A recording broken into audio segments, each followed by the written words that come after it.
வாழ்க்கை என்பது எழுதப்பட்ட நூல் அல்ல, நம்மால் எழுதப்படும் நூல். பலர் என் வாழ்க்கை இப்படிதான் என்று கைவிட்டு விடுகின்றார்கள். விவேகானந்தர் அந்த எண்ணத்தையே மறுக்கின்றார். அவர் பார்வையில் மனிதன் தன் வாழ்க்கையின் உரிமையாளர். சூழ்நிலை வாழ்க்கையை தீர்மானிப்பதில்லை. சூழ்நிலையை எதிர்கொள்ளும் மனப்பாங்கே வாழ்க்கையை தீர்மானிக்கின்றது. ஒரே சூழ்நிலையில் இருவர் வாழ்ந்தாலும் வாழ்க்கை வேறாகின்றது. அவரவர் எடுத்த முடிவுகளே அதற்கு காரணம். நம் வாழ்க்கையில் பலமுறை என் வாழ்க்கை இப்படிதான், எனக்கு வாய்ப்பு இல்லை, விதி இப்படி செய்துவிட்டது, அப்படி சொல்லி இருக்கின்றோம். ஆனால் ஒரு நிமிஷம் நிதானமாக யோசித்து பாருங்கள். உண்மையில் நம் வாழ்க்கையை யார் எழுதுறாங்க? விதியா, சூழ்நிலையா, இல்ல மற்றவங்களா? இதில் இந்த மூன்றுமே நம் வாழ்க்கையை எழுதுவது இல்லை. நாம் தான் நம் வாழ்க்கையை எழுதுகின்றோம். இதைதான் சுவாமி விவேகானந்தர் மிக தெளிவாகவும் உறுதியாகவும் கூறுகிறார். அவர் சொன்ன ஒரு விஷயம் மிகவும் ஆழமானது. மனிதன் தன் வாழ்க்கையின் பொறுப்பை தான் ஏற்றுக்கொள்ளும் நாளில்தான் அவன் உயரத் தொடங்குகிறான். வாழ்க்கை என்பது முன்னமே செதுக்கப்பட்ட சிலையல்ல, அது செதுக்கப்பட வேண்டிய ஒரு கல்.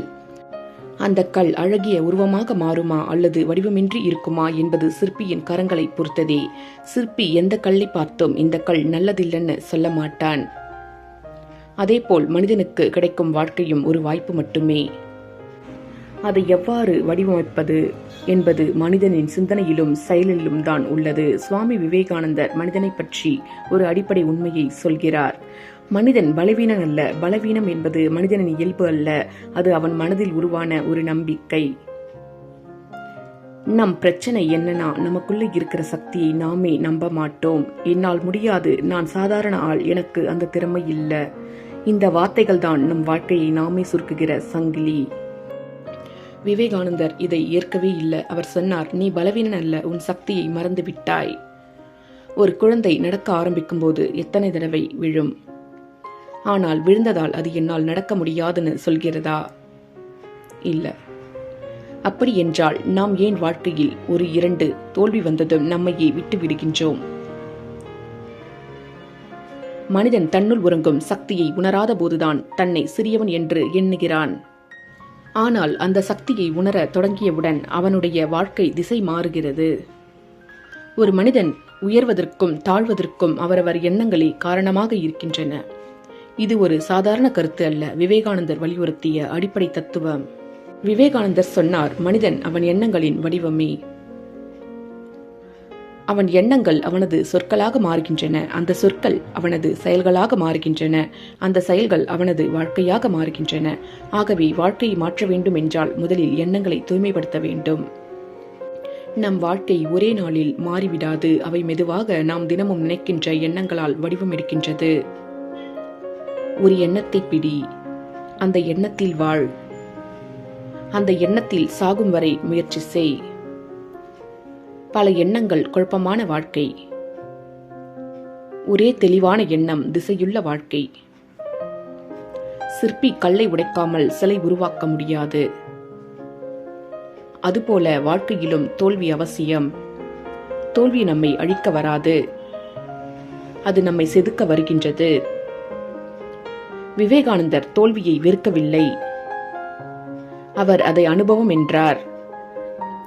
தோல்வி கற்றுக் கொடுக்கின்றது, பொறுமையை வளர்க்கிறது, தன்னம்பிக்கையை ஆழமாக்குகிறது. தோல்வி இல்லாத வெற்றி வெறுமையானது.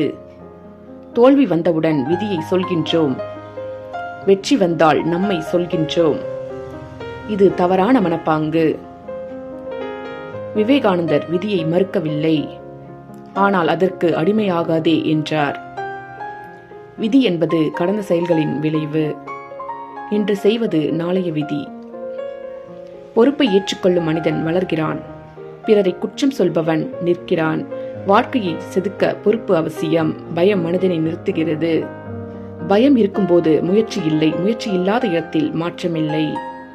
மனிதன் தன் பயங்களை தாண்டும் நாளில்தான் உண்மையில் வளரத் தொடங்குகிறான். அந்த வளர்ச்சிதான் அவனை வாழ்க்கையின் சிற்பியாக மாற்றுகிறது.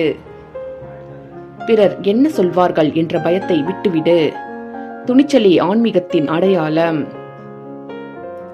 பயத்தை வென்ற நாளே வாழ்க்கை தொடங்கும். எண்ணம் மட்டும் போதாது, செயல் இல்லாமல் மாற்றமில்லை. சிறு செயல் கூட பெரிய மாற்றத்தை உருவாக்கும். செயலற்ற சிந்தனை, பயனற்ற சுமை, சிறிய செயல்களே பெரிய வாழ்க்கையை உருவாக்குகின்றன. மனிதன் தினமும் சிறிது சிறிதாக செதுக்கும் போது அவனது வாழ்க்கை மெதுவாக ஒரு அழகிய உருவத்தை அடைகிறது. சுயநம்பிக்கை இல்லாமல் சிற்பம் உருவாகாது. ஒரு சிற்பி கல்லை நம்பாமல் சிற்பம் உருவாக்க முடியாது. அதேபோல் மனிதன் தன்னை நம்பாமல் வாழ்க்கையை உருவாக்க முடியாது. விவேகானந்தர் விதி என்ற வார்த்தையை சோம்பலின் பெயர் என்கிறார். இன்றைய துன்பம் நேற்றைய செயலின் விளைவு. விதி என்று சொல்வது பொறுப்பிலிருந்து தப்பிப்பது. உழைப்பே விதியை மாற்றும் சக்தி. உழைப்பு இல்லாத வாழ்க்கை வடிவமில்லாத கல். பயமில்லாத மனிதன் உலகையே வெல்ல முடியும். தோல்வி பயமல்ல, பயமே தோல்வி. தோல்வி கற்றுக் கொடுக்கிறது, பயம் மட்டும் நிறுத்தி விடுகின்றது. துணிவே வாழ்க்கையின் உயிர், துணிவே உளி. பயம் இருந்தால் உளி அசையாது. எண்ணம் இல்லாமல் உயர்வு இல்லை. எண்ணம் உயர்ந்தால் வாழ்க்கையும் உயர்கிறது. எதிர்மறை எண்ணம் வாழ்க்கையை சிதைக்கும். நாம் நம்மை சிறுமைப்படுத்தினால் வாழ்க்கையும் அதையே செய்யும். நல்ல எண்ணம் தினசரி பயிற்சி. எண்ணத்தை மாற்றுவது ஒரு நாள் வேலையல்ல. சிதறிய முயற்சி பயன் தராது. பொறுமை இல்லாமல் வெற்றி இல்லை. தொடர்ச்சியே சிற்பத்தின் அழகு. உன்னை நம்பு, உன் சக்தியை உணர், உன் வாழ்க்கையை நீயே உருவாக்கு. விதியை குறை சொல்லாதே, சூழ்நிலையை பழி போடாதே, மற்றவர்களை எதிர்பாராதே. உன் எண்ணமே ஒளி, உன் உழைப்பை சுத்தி, உன் வாழ்க்கையை சிற்பம். வாழ்க்கை ஒவ்வொருவருக்கும் ஒரு கல்லாக வழங்கப்படுகிறது. அந்த கல்லை என்னவாக மாற்றுவது என்பதே மனிதனின் உண்மையான சுதந்திரம். அதனால்தான் சுவாமி விவேகானந்தர் உறுதியாக கூறுகிறார், நீயே உன் வாழ்க்கையின் சிற்பி.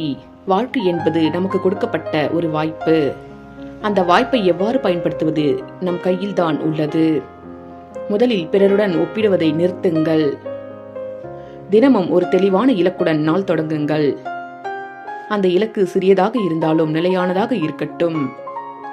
நாள்தோறும் உங்களை உயர்த்தும் ஒரு செயலை தேர்ந்தெடுங்கள்.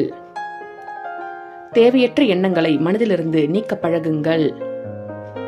உங்களை தாழ்த்தும் சொற்களை நீங்களே பயன்படுத்தாதீர்கள். கற்றலை தினசரி பழக்கமாக மாற்றுங்கள். உடனடி பலனை எதிர்பார்க்காமல் செயலில் நிலைத்திருங்கள். தவறுகளை மறைக்காமல் அவற்றிலிருந்து கற்றுக்கொள்ளுங்கள். பயம் தோன்றும் போது பின்னடைவதை வல்ல புரிதலை தேர்ந்தெடுங்கள். பிறரிடமிருந்து பாராட்டை கோராமல் உள் திருப்தியை வளர்த்துக் கொள்ளுங்கள். இன்று நீங்கள் செய்யும் சிறு முயற்சிகளே நாளைய வாழ்க்கையின் வடிவம்.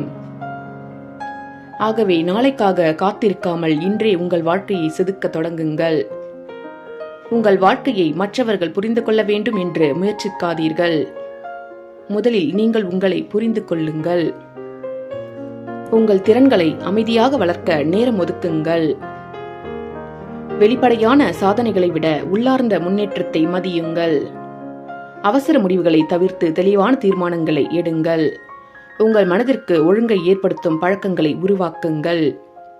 இன்று செய்ய வேண்டிய கடமையை நாளைக்கு ஒத்தி வைக்காதீர்கள். அமைதியுடன் உழைப்பதை ஒரு பண்பாக மாற்றுங்கள். வாழ்க்கை மெதுவாக உருவாகும் என்பதை ஏற்றுக்கொள்ளுங்கள். அந்த மெதுவான செதுக்கலில்தான் உங்கள் வாழ்க்கையின் அழகு பிறக்கும். வாழ்க்கையை அவசரமாக மாற்ற முயலாதீர்கள். அதை அழகாக நாள்தோறும் உங்கள் கைகளால் செதுக்கிக் கொண்டே இருங்கள். நாம் எண்ணும் விதம், நாம் எடுக்கும் தீர்மானங்கள், நாம் செய்கிற செயல்கள் இவை எல்லாமே சேர்ந்து நம் வாழ்க்கையாக மாறுகின்றன. நீயே உன் வாழ்க்கையின் சிற்பி.